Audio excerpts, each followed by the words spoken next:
जी हाँ दोस्तों, आखिर तमिलनाडु में थलपति की सरकार गिराने की कोशिश के नाकाम होने के बाद में कौन सी वो कोशिश दोबारा से थलपति विजय के खिलाफ चल रही थी जिसे उन्होंने ध्वस्त कर दिया।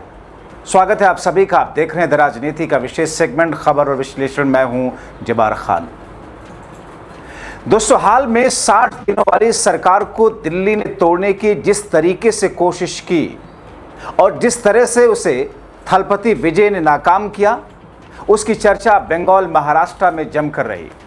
मगर दोस्तों, इसी बीच में दिल्ली ने फिर से एक नई स्थिति, नई रणनीति बनाई और इस चाल में दिल्ली का असली मकसद स्टालिन के 22 सांसदों पर निगाह जमाकर थलपति की सरकार की बुनियाद हिलाकर आने वाले दिनों में उसे धराशायी करना था। मगर दोस्तों, अगर बीजेपी के चाणक्य शाह हैं तो फिर तमिलनाडु के चाणक्य के तौर पर थलपति खुद को स्टैब्लिश कर चुके हैं। दोस्तों, दरअसल बंगाल महाराष्ट्र में लोकतांत्रिक मूल्यों को रोकते हुए दिल्ली ने सांसदों विधायकों को तोड़ा, मगर अभी भी अपने मकसद के हासिल करने के आसपास भी नहीं पहुंच पा रहे हैं। इसलिए उनको तमिलनाडु एक सॉफ्ट केक की तरह देखा, मगर शायद वो भूल गए कि थलपति फ्लावर नहीं, फायर है। दोस्तों, सिर्फ 60 दिनों में विजय ने खुद को न सिर्फ एक जननायक के तौर पर साबित किया, बल्कि राहुल की सलाह से बीजेपी की हर साजिश को फेल करते हुए सरकार को संभाल के रखा। एक साथ तमिलनाडु की दो बड़ी द्रविड़ पार्टियों का मुकाबला किया। लेकिन सबसे बड़ी कहानी पर्दे के पीछे चल रही है। हार के बाद डीएमके और एआईएडीएमके अभी भी अपनी हार से उबरने की कोशिश कर रही हैं और बहुत ही रहस्यमय तरीके से खामोशी बरतते हुए। और दरअसल यही कैच है। कहा जा रहा है कि शाह की रणनीति के तहत एआईएडीएमके के साथ डीएमके गलबैयां करने की तैयारी में है, मगर उसे मालूम नहीं कि शाह का असल टारगेट तो डीएमके के 22 सांसद ही हैं। दोस्तों, हालात ये हैं कि दिल्ली के इशारे पर मूर्ख बन रही डीएमके भी एआईएडीएमके के साथ सरकार को अस्थिर करने की कोशिश की लाइन पर काम करने लगी। और यही कारण है कि करीब 6 दशक तक तमिलनाडु की सत्ता में बारी बारी से आने वाली ये दोनों पार्टियां अब शांत नजर आ रही हैं। दूसरी ओर विजय जीत के बाद लगातार आक्रामक रुख अपनाए। शांत और सदैव स्वभाव की छवि रखने वाले विजय ने अचानक एक अलग ही जोश और आक्रामकता दिखाई। और दोस्तों, किसी बड़े फिल्म के हीरो की तरह उन्होंने अपनी सरकार को अब तक अच्छी तरह संभाल के रखा। ऐसा लगता है जैसे उन्होंने मुश्किलों के काले बादलों के ऊपर से उड़ान भर ली हो और कॉकपिट से सीट बेल्ट बांध ली हो। दोस्तों, कम से कम विजय के समर्थक और राजनीतिक विश्लेषकों को डीएमके और एआईएडीएमके जैसे द्रविड़ दलों के साथ उनके टकराव को इसी नजरिए से देखा जा रहा है। राजनीतिक जानकारी मानते हैं कि इस रणनीति का फायदा विजय थलपति को लगातार मिल रहा है, इसीलिए दिल्ली की कोशिश कामयाब नहीं हो पा रही है। दोस्तों, अगर देखें तो तमिलनाडु के मुख्यमंत्री श्री जोसेफ विजय की सरकार ने अपने पहले 60 दिनों में भारी राजनीतिक उथल पुथल का सामना किया। मुख्य विपक्षी दल डीएमके के आरोप है कि उसने जवाबी जोड़ तोड़ काउंटर हॉर्स ट्रेडिंग के जरिए सरकार को अस्थिर करने की कोशिश की। लेकिन इन 2 महीनों में, और इसकी सबसे बड़ी कहानी विजय की मुश्किल नहीं बल्कि डीएमके और एआईएडीएमके की हार के बाद की खामोशी है। करीब 6 दशक तक तमिलनाडु की सत्ता में एक के बाद एक आने वाली डीएमके और बीजेपी गठबंधन वाली डीएमके एआईएडीएमके किसी फूके हुए कारतूस की तरह खामोश दिखाई दे रही हैं, जबकि दूसरी ओर विजय थलपति का अंदाज एक अलग ही दिख रहा है। दोस्तों, दरअसल इसके पीछे एक कैच है। तस्वीर का एक दूसरा रुख है जो दिल्ली और उसके गुर्गों के लिए एक चोर दरवाजा खोल कर रहा है। दरअसल कहा यह जा रहा है कि राजनीतिक तौर पर एक गुर्गे की तरह काम करने वाली एआईएडीएमके और डीएमके के लिए चोर दरवाजा उपलब्ध करा रहे, और वो है एक स्टेज पर अभी भी थलपति विजय के सामने चुनौतियों का होना, जिससे वो फिलहाल देखने में मतलब बीजेपी के ऑपरेशन लोटस के नजरिए से कमजोर खड़ी है, और जिस कारण बीजेपी अपना मिशन तमिलनाडु में थलपति सरकार गिराने का विषय हो या फिर उनके विधायकों को तोड़ने या फिर एआईएडीएमके और डीएमके को एक साथ लाकर थलपति राहुल को तमिलनाडु में कमजोर करने की कोशिश। दरअसल टीवीके के विजय के सामने सबसे बड़ी चुनौती उनकी अपनी पार्टी का संगठन है, जो अभी भी पूरी तरह मजबूत नहीं हो पाया।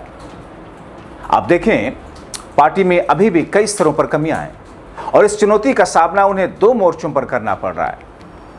एक तरीके से थलपति के लिए चैलेंज भी है, क्योंकि यहीं से बीजेपी को मौके के तौर पर चोर दरवाजा मिल रहा है।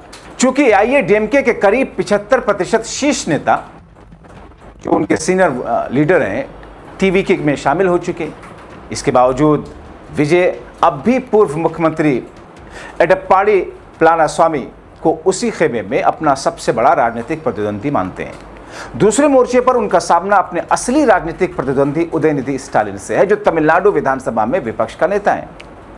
हालांकि थलपति विजय का उनकी सबसे मजबूत कड़ी है कि वो राहुल के गाइडेंस और सलाह के साथ अपने गठबंधन को और उसकी मजबूती को फेविकोल के टीवी एड से कहीं ज़्यादा मजबूत पा रहे हैं और दर्शा रहे हैं। और दोस्तों, इस स्टेज पर उनके लिए एक बड़ा बैकबोन है। अपनी पार्टी के कुछ विधायकों को बीजेपी द्वारा बनाई गई रणनीति के तहत तोड़े जाने की कोशिश के बीच में थलपति ने अपने सहयोगी दलों के साथ बैठक में ये साफ कर दिया कि सरकार की स्थिरता को लेकर चिंता करने की जरा भी जरूरत नहीं। विरोधी अपनी मंशा में कभी कामयाब नहीं होंगे। बीते 2 महीनों में विजय ने जिस तरीके से राजनीतिक मजबूती दिखाई है, दिल्ली दौरे में हुई मुलाकातों और बैठकों के बाद नीति आयोग की बैठक में हिस्सा लिया और विधानसभा में भी आक्रामक रुख अपनाया।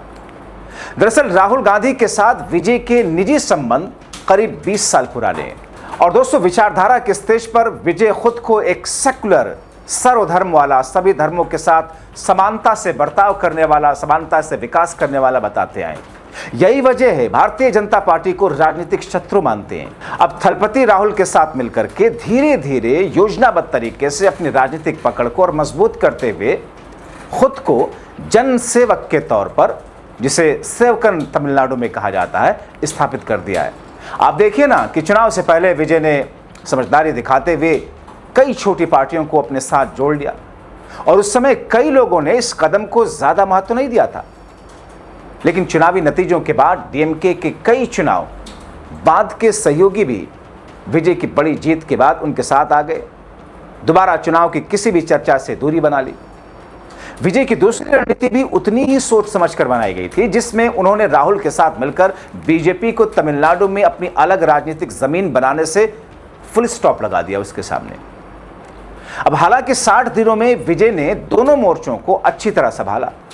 अब खुद को ऐसे बहुदलीय गठबंधन के नेता के तौर पर पेश कर रहे हैं जो एक जैसी व्यापक विचारधारा पर आधारित है। आप देखिए ना, कांग्रेस पार्टी हो, मुस्लिम लीग हो, वीसीके हो, लेफ्ट की पार्टियां हो या थलपति विजय, इन सब की विचारधारा समान ही तो है, भारतीय जनता पार्टी के बिल्कुल उलट। लेकिन जिसमें द्रविड़ राजनीति के पुराने सहयोगी दल भी शामिल है दोस्तों, इसमें यह भी है विजय सिर्फ अपनी ताकत मजबूत नहीं कर रहे बल्कि लगातार अपना दायरा बढ़ा रहे हैं। आज तमिलनाडु में विजय सबसे मजबूत और बिना किसी बड़ी चुनौती वाले नेता बने। विपक्ष का कोई भी नेता फिलहाल उनके आसपास भी नहीं है। राजनीतिक तौर पर इसे ऐसे समझा जा सकता है जैसे फार्मूला 1 यानी कि F1 रेस में विजय चौथे गियर में तेज रफ्तार के साथ में आगे बढ़ रहे हैं। लेकिन दोस्तों, ये तो रही बात राहुल गांधी के साथ थलपति विजय के तमिलनाडु की टीवीके की सरकार की। मगर जो चुनौतियां सामने आ रही हैं, जो चोर दरवाजे अभी विजय थलपति के पास सामने हैं उनकी पार्टी से जुड़े हुए, उनको धीरे धीरे वो बंद कर रहे हैं। क्योंकि हाल में जिस तरीके से कोशिश हुई उनकी सरकार को अस्थिर करने की, यहाँ तक कि उनकी तत्परता, उनकी एजेंसियों और पुलिस की तत्परता से उस साजिश को बेनकाब किया उन्होंने, गिरफ्तारियां हुई। ऐसी स्थिति में दोस्तों, अब ये सीधे तौर पर एक तरीके से दिल्ली को उनका संदेश है कि मुझे बंगाल या महाराष्ट्र जैसा मत समझना, मैं यहाँ पर ज़मीन से जुड़ा हुआ अपने लोगों के भरोसे के साथ में सरकार चला रहा हूँ। इसका मतलब ये हुआ कि महाराष्ट्र और बंगाल में कामयाब हुआ ऑपरेशन लोटस जिस तरीके से तमिलनाडु में सुगबुगाहट या उठने की कुलबुलाहट में था, वो उससे पहले ही धराशायी हो गया। आप क्या सोचते हैं दोस्तों? इन तमाम कड़ियों को जोड़ करके अपने राय कमेंट बॉक्स में ज़रूर लिखें।